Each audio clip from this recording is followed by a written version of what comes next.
मतलब ये चाहते हैं यही रहे, पूरे यूट्यूब पर यही रहे बस। एएनआई का चैनल आपने जैसे ओपन किया यूट्यूब एएनआई, बस यही दिखे और कोई ना दिखे। कोई कुछ भी उठ करके मांग ले रहा है 48 लाख रुपए।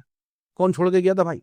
वेलकम दोस्तों, स्वागत है आप सभी का इस चैनल की एक और नई वीडियो में। तो बोलूं नहीं बोलूं ये भी सोचना पड़ रहा है, क्योंकि जिस तरीके का इस्तेमाल यूट्यूब की पॉलिसी का हो रहा है, इस वीडियो में आपको पता चलेगा कि कैसे एएनआई न जाने कितने क्रिएटर्स को स्ट्राइक भेज रहा है और उनसे लाइसेंस के नाम पर पैसे मांग रहा है। 15, 18, 24, 48 लाख रुपए तक। जी हाँ, बार्गेन भी कर रहा है। यानी एएनआई चाह रहा है कि उससे बार्गेन भी की जाए। किसी को 1 साल की जगह 2 साल का लाइसेंस चिपकाने की कोशिश, किसी को 40 से 30 लाख की कोशिश, यानी सब कुछ चल रहा है। और ये सब कुछ इसलिए चल रहा है क्योंकि एएनआई का कहना है कि पायरेसी फ्री स्पीच नहीं होती भाई। आप फ्री स्पीच बिल्कुल आज़ाद हैं, बोलिए, लेकिन पायरेसी थोड़ी करेंगे आप। यानी बगैर पूछे, बगैर इजाज़त किसी का भी कंटेंट चोरी करके अपने चैनल पर डाल देना। अब सवाल ये खड़ा हो रहा है कि जितनी फीस वो मांग रहे हैं, क्या वो जायज़ है? क्या वो कंटेंट जो 5, 10 सेकंड, 11 सेकंड, वो भी 20 मिनट की वीडियो, 30 मिनट की वीडियो, 35 मिनट की वीडियो में किसी ने अगर 9 सेकंड का उनका क्लिप इस्तेमाल कर लिया है तो उसके लिए 50 लाख तक को मांग रहे हैं वो। हद होती है हर चीज की। क्या कीमत है उनके उस कंटेंट की? कहाँ लिखा है कि इतनी रकम है और वो बार्गेन कैसे कर रहे हैं? यानी उनका जो एनुअल फीस स्ट्रक्चर है, कहीं मेंशन है? वो ये फीस किससे लेते हैं और कितने लोगों से लिया है? अगर वो टीवी न्यूज चैनलों को भी बेचते हैं, ये मतलब अगर उनको भी बेच रहे हैं ये 50 लाख में, 1 करोड़ में, तो क्या डिजिटल क्रिएटर, यूट्यूब क्रिएटर्स इतना रकम दे भी पाएंगे? क्या वर्थ है उनके लिए? क्या वो इतना कमाते हैं? क्योंकि टीवी न्यूज चैनल को तो न जाने करोड़ों रुपए का स्पॉन्सरशिप मिलता है। टीआरपी की वजह से एड ज्यादा आते हैं, सरकार उनको फंड करती है एड चलाने के। उनका तो भारी सपोर्ट है, उनको तो करोड़ों रुपए मिलते हैं। एक न्यूज चैनल को तो करोड़ों रुपए की कमाई है। एक एंकर की जो सैलरी है वो एक यूट्यूबर से भी ज्यादा है, एक नॉर्मल यूट्यूबर से भी ज्यादा है एक एंकर की। एक पूरा न्यूज चैनल चलता है बाकायदा। अगर उस न्यूज चैनल को ये लोग बेच भी देते हैं 50 लाख, 1 करोड़ में अपना लाइसेंस, तो क्या वही रकम ये डिजिटल क्रिएटर से भी ले लेंगे?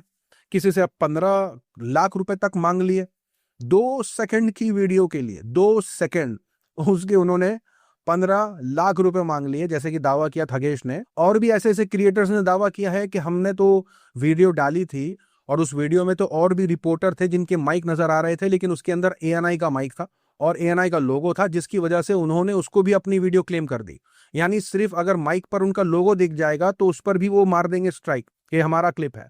अब देखिए, ये सारा कुछ इसलिए है क्योंकि यूट्यूब पर है, ये सारा कुछ एक्स पर नहीं है। तो एक्स पर पूरी की पूरी एएनआई की वीडियो ले ली जाती है। जी हाँ, पूरी की पूरी वीडियो पोस्ट की जाती है, उस पर अपनी बात रखी जाती है और वो वीडियो एक्स पर छोड़ी जाती है। लाखों लोग कमाते हैं, लाखों रुपया, और वो पूरी वीडियो लेते हैं एएनआई की। कोई काट कूट करके भी नहीं डाल रहे हैं।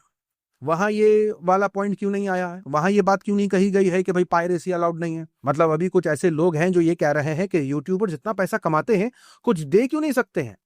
और ये लोग खुद ही न जाने कितने कंटेंट उठा उठा करके अपने प्रोफाइल पर डालते हैं, लाखों कमाते हैं। दूसरे का ही कंटेंट डाल रहे हैं, ये लाखों कमा रहे हैं, लेकिन इन पर कोई उंगली नहीं उठा रहा क्योंकि एक्स प्लेटफॉर्म पर है। और यूट्यूब पर अगर 2 सेकंड हो गया, 5 सेकंड हो गया, अगर कोई क्लिप इस्तेमाल करता है सिर्फ ये बोलने के लिए कि इसका रेफरेंस लेकर के हम अपना रिएक्शन दे रहे हैं, अपनी कमेंट्री कर रहे हैं, एज अ प्रूफ के तौर पर भी, एज अ क्रिएटर जो काम करता है उस पर ये स्ट्राइक भेज दे रहे हैं कि आपने हमारा कंटेंट इस्तेमाल कर लिया। और बात कर रहे हैं कि कैसे पायरेसी अलाउड नहीं है, जबकि एक्स पर तो पूरा का पूरा एएनआई का वीडियो इस्तेमाल कर लेते हैं और उस पर कोई स्ट्राइक नहीं भेज सकता क्योंकि वहां पर इस तरीके का कोई लॉ फॉलो नहीं किया जा रहा।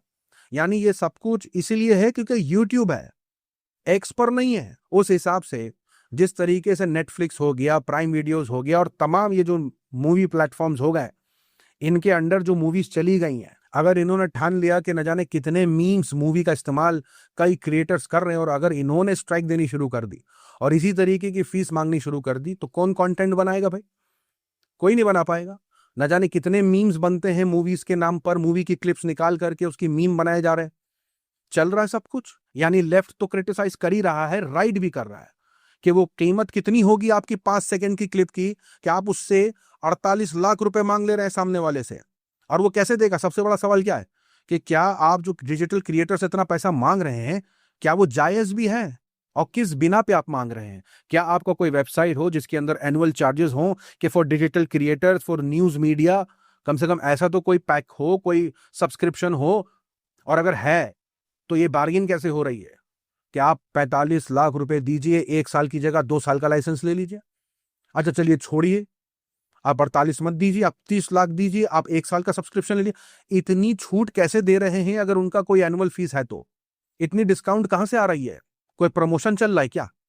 ये कैसे कर पा रहे हैं? यानी सीधा सीधा मतलब है कि YouTube की गाइडलाइंस, YouTube की पॉलिसी की वजह से ये फायदा उठा रहे हैं, और फायदा उठाते हुए ये अपना एक एंगल ला रहे हैं कि पायरेसी नहीं होनी चाहिए। पायरेसी से तो प्रॉब्लम है, आप चोरी कर रहे हैं किसी का कंटेंट, उठा के अपने चैनल पर डाल रहे हैं। अरे वो तो क्लेम कर ही नहीं रहा अपना वीडियो। कितने लोग हैं जो क्रेडिट दे देते हैं, सोर्स दे देते हैं, लोगो नहीं हटाते हैं, लिंक तक प्रोवाइड कर देते हैं कि हमने वीडियो कहां से उठाया। तो ये YouTube की पॉलिसी का उल्लंघन है। YouTube इसको इस तरीके से देखे कि ANI क्या बाकी प्लेटफॉर्म पे भी यही हरकत कर रहा है? क्या एक्स पर भी जिन्होंने ANI का कंटेंट इस्तेमाल किया है उनको भी ऐसी स्ट्राइक भेज रहा? सिर्फ YouTube क्यों? पायरेसी उनको सिर्फ YouTube ही पर क्यों दिख रही है, वो भी 5 सेकंड की क्लिप पर? 5-5 मिनट की वीडियो पर क्यों नहीं दिख रही जो लोग शेयर कर देते हैं ANI का एक्स पर? ऐसा क्यों है? तो ये तमाम एक डिस्कशन चल रहा है। दूसरा, जो सब्सक्रिप्शन है उनका, वो कहां से ये मांग रहे हैं, वो क्या उनका ब्रेकडाउन है, किस क्लिप का कितना पैसा वो मांग रहे हैं? ये सवाल का जवाब उनकी एनुअल फीस का कोई पैकेज हो, कहीं दिखा हो कि क्या क्या इस्तेमाल कर सकते हैं, किस टाइप के कंटेंट इस्तेमाल कर सकते हैं? और अगर है तो इतना भारी डिस्काउंट क्यों कि 48 से फिर 30 पर आओ, 24 से फिर 18 पे आओ? ये कैसे हो रहा है? तो ये बहुत बड़े सवाल हैं जिसका जवाब जरूरी है। 2 स्ट्राइक किसी चैनल को मारी, उसको 24 मांग रहे हैं। सेम 2 स्ट्राइक किसी दूसरे चैनल पर मारी, उसको 48 मांग रहे हैं, जस्ट बिकॉज उनके उनके सब्सक्राइबर में फर्क है इसलिए। तो ये कैसे डिसाइड कर रहे हैं किससे क्या चार्ज लेना है? मतलब ये चाहते हैं यही रहे, पूरे यूट्यूब पर यही रहे बस, ANI का चैनल आपने जैसे ओपन किया यूट्यूब ANI, बस यही दिखे और कोई ना दिखे। अभी जो बातें चल रही हैं कि भाई ANI को जो है अनसब्सक्राइब करो, सब्सक्राइब करता कौन है उनको? वो तो खुद ही चिड़े हुए रहते हैं। उनको तो खुद ही इसी बात की डर और चिंता रहती है कि दूसरों को सब्सक्राइबर मिल रहे हैं, उनके पास व्यूअर्स हैं, जो भी है तो सही जैसे भी हैं व्यूअर्स तो हैं। इतना चिढ़ जाते हैं उनके साथी, उनके समर्थक, उनके साथ बैठने उठने वाले, वो तो ये कह देते हैं कि लो इनकम वाले व्यूअर्स हैं इनके, लो इनकम मतलब इनडायरेक्टली गरीब लोग व्यूअर्स हैं। मतलब अगर उनको किसी की आइडियोलॉजी समझ नहीं आती तो उनके व्यूअर्स गरीब, got very low income group subscribers, ये ऐसे लोग हैं। तो क्या ये YouTube की गाइडलाइंस का तो उल्लंघन नहीं कर रहे? तो अगर ऐसा है कि YouTube की गाइडलाइंस की वजह से वो इसका फायदा उठा रहे हैं, तो फिर YouTube को सही करना जरूरी है। YouTube को सोचना जरूरी है कि उसका इस्तेमाल कैसे गलत तरीके से किया जा रहा है और कैसे हो रहा है, कैसे उनसे पैसे ऐंठे जा रहे हैं क्रिएटर से, और इतनी इतनी बड़ी रकम। कोई न्यूज चैनल वाला है क्या? टीवी पे चलता है क्या ये न्यूज चैनल जो मुंह उठाया और पैसा छाप देगा? वो तो उनके पास बहुत पैसे हैं, दे भी देंगे, वो उन्हें फर्क नहीं पड़ेगा। एक छोटा क्रिएटर कैसे देगा? हम जैसे और कई कितने क्रिएटर्स हैं, वो कहां से 48 मांग लेगा, 24 मांग लेगा, देगा भाई? हमारे पास तो ऑप्शन ही होगा भैया, हाथ जोड़ेंगे और जा भाई जा ले जा, और क्या कर सकता है? उल्टा तो ये भी खबर आ रही थी भाई साहब, एक तो ये भी खबर आ रही थी कि अगर चैनल उड़ गया तो दोबारा वो क्रिएटर वीडियो नहीं डाल सकता, मतलब उसको ब्लैक लिस्ट तक कर दिया जाएगा। मतलब आप सिर्फ चैनल नहीं, उस इंसान की पूरी शख्सियत ही खत्म करने की बात कर रहे हैं। मतलब ऐसी एक वीडियो बनाई थी क्रिएटर ने, उसने कहा था कि ब्लैक लिस्ट भी किया जा सकता है।